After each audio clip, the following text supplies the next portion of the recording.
बलिया जनपद का एक थाना क्षेत्र पड़ता है उभाव, और उसी उभाव थाना क्षेत्र का एक गांव है मालीपुर।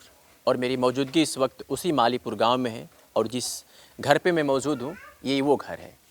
इस घर का एक लड़का जिसका नाम अविनाश यादव बताया जा रहा है, लगभग 28 से 29 वर्ष उनकी उम्र थी। उड़ीसा प्रदेश में एक जगह पड़ता है राउरकेला रेलवे स्टेशन, और उसी के बगल में वो रहते थे। वहाँ पर नौकरी करते थे। बताया जा रहा है कि मालिक के तौर पर नौकरी करते थे। कई होटल थे जिसकी वो निगरानी करते थे, और वहाँ का जो मालिक था उनका, वो एक भाई की तरह उनको समझता था, मानता था। और इसी 6 फरवरी की देर शाम लगभग 9 से 10 बजे के बीच उसकी निर्मम हत्या कर दी जाती है। और हत्या के पीछे की जो वजह बताई जा रही है, उसे सुनेंगे तो आप दंग रह जाएंगे। मामूली सी विवाद को लेकर के आज की जनरेशन कैसे कैसे कदम उठा ले रही है, इस खबर में उस बात को हम बताएंगे। क्योंकि अविनाश यादव के साथ में एक उनके मित्र हुआ करते थे इसी गांव के बगल में, देख पा रहे होंगे, नाम मोनू यादव है। ये उनके साथ रहते थे। पूरी घटना उनसे ही समझेंगे। बगल में आप देख रहे होंगे कि बुजुर्ग पिता, कहा जाता है कि जब उम्र ढल जाती है किसी बाप की तो उसके बुढ़ापे की लाठी उसका बेटा होता है। लेकिन आज उस दुनिया में नहीं है। अफसोस है कि वो इस दुनिया में नहीं है। शादी भी थी इसी साल जून महीने में। अब क्या ही बताया जाए, घटना सुनने के बाद रोंगटे खड़े हो जा रहे हैं। लेकिन जो पीछे की वजह मैंने बताया ना कि बहुत कुछ खास नहीं थी, लेकिन उसकी हत्या कर दी जाती है। समझने और जानने का प्रयास करते हैं पहले इनके पिताजी से कि कब पता चला आपको कि आपके बेटे की हत्या हो गई है। कब बजे भाई लो बाबू बताओ जब तो आपको कितने बजे पता चला? हमने कहा 10 बजे रात को। वो आपके बेटे थे दूसरे नंबर पे शायद, शादी भी थी। हाँ कब शादी थी उनकी? जून में। हाँ आपके और कितने बेटे हैं? भाई का एगो और बना 3 जना रहलो।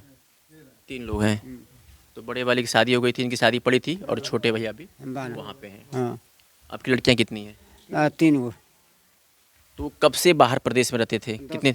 10 बरस से। 10 बरस से घर पे आना जाना था उनका?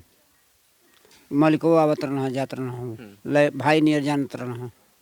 हाँ चाचा, क्या लगता है कि इस तरह की जो घटना हो गई आपके बेटे के साथ में? तो हम तो कहा जानते नहीं है जबानी तो अब बोझा करना आदमी जानी है जो जानी। हाँ? प्रशासन जो कार्रवाई कर रही है उससे आप संतुष्ट हैं?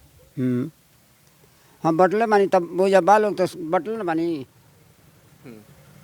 चलिए, अब पिताजी हैं, चूँकि इनको क्या ही पता है, जब वहाँ पे नहीं थे तो इनको क्या ही पता है। उनके दोस्त जिनका नाम मोनू यादव है और वो वहीं पे रहते थे, वो पूरी घटना को बताएंगे। कैसे कैसे क्या हुआ मोनू? बात यह है कि देखिए वहाँ पे ये करीबन 10 वर्षों से वहाँ पे रहते थे। एक स्टाफ के तौर पे नहीं, मालिक के तौर पे रहते थे। इन्होंने शाम 5:30 बजे आया दुकान पे 5:30 बजे से लेकर रात 8:30 शाम 7:30 8 बजे तक उन्होंने ड्यूटी किया है। ड्यूटी करने के बाद मेरा दूसरे होटल पे ड्यूटी रहता है, उस होटल पे आए और मेरे पास आधे घंटा टाइम भी थे। हमसे बैठ के हंसी मजाक और शादी विवाह का जो दिन रखा गया उस विषय में हमसे बातें भी कर रहे थे। मैं बोला चलिए, जब रखा गया तो होगा, सब भगवान है। उसके बाद मेरे को रूम का चाबी मांगे। मैं बोला जहाँ रखता हूँ वहीं पे है। 5 या 6 पे मेरे को बोला कि मैं जा रहा हूँ घर पे। बोला ठीक है जाइए, क्योंकि उनको नाइट में फिर 2 बजे ड्यूटी आना होता है। और फिर वो घर के लिए निकले। घर जा रहे थे, मैं देखा भी मेरे सामने से कि घर की तरफ जा रहे हैं, लेकिन उनको बाई द वे शौच वगैरह का संभावना हुआ। वो पीछे हमारे होटल से 50 या 60 मीटर के पीछे एक ठो पब्लिक प्लेस का शौचालय है। उस शौचालय में उन्होंने गए। उधर से फ्रेश वगैरह होने के बाद जो घटना घटाया है, मोहित नाम करके बाजरा है, वो आदिवासी है, उसके साथ 2 साथी और थे। वो लोग उनको शाम 5 बजे से ही उनके पीछे पड़ गए थे कि किधर जाते हैं, क्या कर रहे हैं, क्या नहीं कर रहे हैं। वहाँ के सब फुटेज, CCTV फुटेज कैमरा से पता चला है कि उसके पीछे ये 5 बजे से ही लगे हुए हैं। जब मेरा भाई अविनाश यादव मुलायम उधर से फ्रेश होके आया तो मतलब क्या बोलते हैं, मोहित बाजरा ने देखा कि जहाँ पे CCTV कैमरा नहीं है वहाँ पे उसको धक्का ले जाके और उसकी निर्मम हत्या कर दी गई है। लेकिन मेरे भाई इतना भी कमज़ोर नहीं था कि उसको कोई ऐसे कर देगा, बट उसके मन में ऐसा कोई संभावना भी नहीं था कि मेरे साथ ऐसा होगा। क्योंकि वहाँ पे 10 साल टाइम दिया है। जितना उसके मालिक को लोग नहीं जानते हैं, कहीं उससे ज़्यादा इसको जानते हैं वहाँ के राउर किला के लोग। और इसी घटना से मन मेरा बहुत दुखी है, लेकिन मैं धन्यवाद दूंगा उड़ीसा की सरकार को और उड़ीसा की प्रशासन को कि मेरे भाई के कातिलों को उन्होंने 10 से 12 घंटे के अंदर पकड़ के और रखा है। और वहाँ की प्रशासन से मैं आग्रह करूँगा मेरे भाई की कातिल को, मोहित बाजरा को, आजीवन कारावास नहीं तो फांसी की सज़ा सुनाई दी जाएगी। मेरा वहाँ की सरकार से और वहाँ की प्रशासन पे पूर्ण विश्वास है कि मेरे भाई के कातिल को ज़रूर न्याय मिलेगा। मोनू बातचीत करते हुए भावुक हो जा रहे हैं। मैंने दोस्त का जिक्र किया, लेकिन मोनू कभी उसे दोस्त नहीं समझते थे, भाई समझते थे। हर बातों में इन्होंने भाई का जिक्र किया है कि मेरे भाई। और आज इनका भाई नहीं है तो जाहिर सी बात है कि इनकी बातचीत करते समय इनकी आंखें डबडबा जा रही है। भावुक हम भी हो जा रहे हैं कि बेवजह मोनू, जिसे हमने जिक्र किया कि आपने बताया पूरी कहानी कि मोहित बाजरा ने मेरी भाई की मिलकर के हत्या कर दिया। और मैं कहा भी शुरू में कि जो वजह थी उससे सुनकर के आप दंग रह जाएंगे। एक छोटी सी बात, वो क्या बात थी जिसकी वजह से मोहित बाजरा इनके पीछे पड़ा था और यहाँ तक पहुँच गया कि उनकी हत्या कर दी?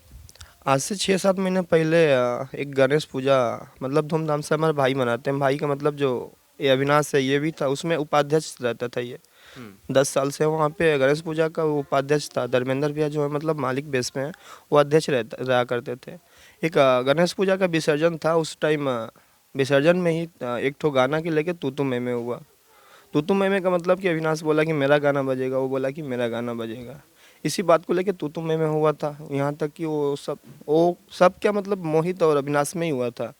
और तू मैं करते करते गाली गलौज भी हुआ, हाथापाई भी हुआ, कलर धड़ल भी हुआ। और ये लोग साइड में आ गए थे। साइड में आके अब ये लोग क्या किया है, बाकी मैं इस टाइम तो नहीं था, लेकिन फिर उधर से हम लोग उधर आया तो देखा कि आपस में ये गाली गलौज कर रहे हैं। फिर हम लोग विसर्जन छोड़ के इन लोग के पास आया। पास आने के बाद मतलब वो सब मामला सुलभ छोड़वा दिए हम लोग। फिर भी हम लोग को डाउट हुआ कि ये थोड़ा सा अजीब तरह का लड़का है, तो अपने सावधानी के लिए हम लोग थाने में जाके उसका एफआईआर भी कराए थे।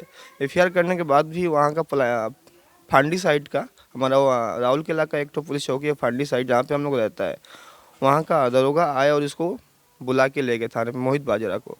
मोहित बाजरा मेरे सामने और मेरे भाई के सामने, जिसका आज इस दुनिया में नहीं है, उसके सामने वो हाथ जोड़ के क्षमा भी बोला कि सर वो पीने खाने में गलती हो गया, उसको हम क्षमा चाहते हैं। उस दिन से हम लोग के मन में ऐसा कोई डाउट फील नहीं था कि मतलब आगे चल के हम लोग के साथ ऐसा हो सकता है। अब खुदा ना खास्ता अब क्या हुआ क्या नहीं हुआ, उसके बाद उन लोग ऐसा अंजाम कर दिए। समझिए, गाने डीजे पर गाने को लेकर के विवाद उत्पन्न होता है, बाद में सुलहनामा माफ़ीनामा तक हो जाती है, लेकिन ईर्ष्या इस कदर मोहित बाजरा के दिलों में समा गई थी इस लड़के के प्रति, अविनाश के प्रति, कोई इतनी बड़ी घटना को अंजाम दे दिया।